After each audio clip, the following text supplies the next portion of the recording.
Howdy do y'all, this is John, and today we are talking about ISS, a new movie out in theaters right now. And in ISS, it deals with these groups of astronauts and cosmonauts who are on board the International Space Station when all of a sudden Russia and the US just start nuking each other, just out of nowhere. And then tension starts to build up between the astronauts and cosmonauts because they're both from Russia and the US, and they both may have been given orders to take control of the ISS. Okay, so first and foremost, what I liked about the movie. I like how this film portrays the tension between the two. You have 3 American astronauts, you have 3 Russian cosmonauts, and they're both at odds with each other, but also at the same time, neither one of them really want to fight each other. Both of them have that one guy in the group that is kind of gung-ho, just let's follow orders, blah, blah, blah type of person. But when it comes to the rest of them, they don't want to fight because they're friends. They've known each other for a long time. And the way they see these orders, are just ridiculous. Yeah, they know their countries are warring with each other,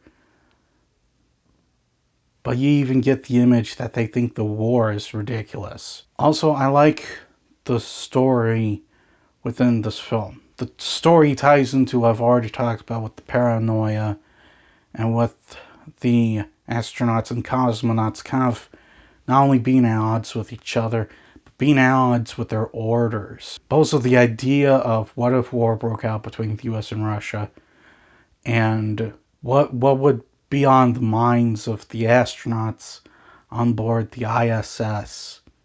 What would that be like? Because obviously there are Russian and American astronauts and cosmonauts on the ISS right now. So what would that situation be like? And I also like how you care about the characters in the film. You generally do. The characters are all pretty well written.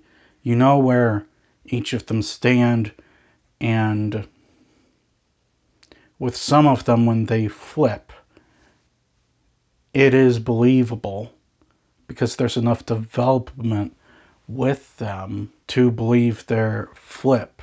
Now, in terms of problems, one of them is the special effects aren't entirely the greatest. Like, I'm not gonna lie, I have seen worse, and there are moments where you can tell that, yeah, the effects guys are definitely trying, because sometimes you do get special effects that are fairly decent. There's also a lot of special effects that are not the greatest. I also think that the movie could have had a bit of a faster pace to it, because the movie is very slow, undeniably. However, with a faster pacing, I do think that it would have made things a little bit tighter, a little bit more claustrophobic, because they are contained in basically an air tank. So yeah, I do think that it could have been a little bit better with the pacing. And the last thing I'm gonna gripe about is, I'm an astronomy nerd, and there were a few, inaccuracies that kind of bugged me a little bit. Like, for instance, they're in zero gravity, but the hair doesn't really show that a lot. Instead of everyone's hair just floating in zero gravity, it's kind of staying still a little bit. So yeah, me being an astronomy nerd, some of the scientific inaccuracies also bugged me a little bit. However, what this movie does do right, I think more than makes up for its faults as a movie. Because it is a tense thriller. It's got a good story, the characters are good, its execution's good, and at the end of the day I was entertained. However, I don't think this is a great movie. I'm going to give ISS a 7. Well, that's all the time I have for today. Please hit the like button if you enjoyed this video. Please also subscribe if you're new to the channel. And as always, please remember, the Britsky will return.